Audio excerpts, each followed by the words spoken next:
最緊要價錢，佢而家係一個破底價。今日又同大家介紹村屋啦。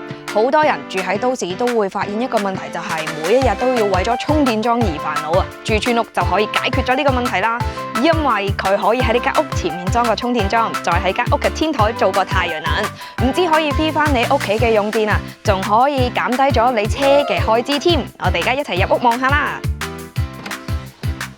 入到屋啦，大家可以見到近乎正方形嘅積係到底有幾好用啦，因為你見到呢一個位置擺放家私起嚟咧都相當方便啊，而且喺我正前方嘅位置仲有個小小花園，可以俾你種下嘢，又可以俾你擺張休閒茶座喺度享受生活。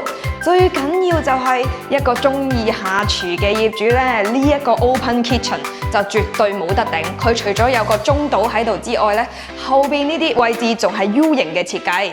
如果你想揾到一個咁大嘅廚房，村屋嚟講呢間已經算係最大㗎啦。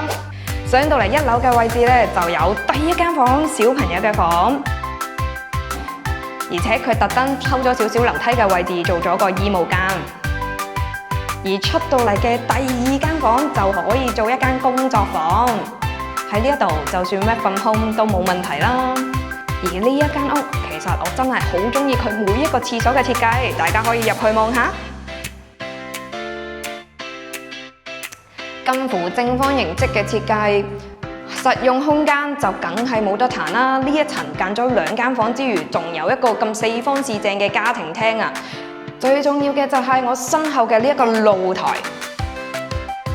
俾我就會換晒所有靚嘅花草、優美嘅植物，令到你每一日喺屋企都可以賞心悅目咁望住出邊嘅外圍環境啊嘛！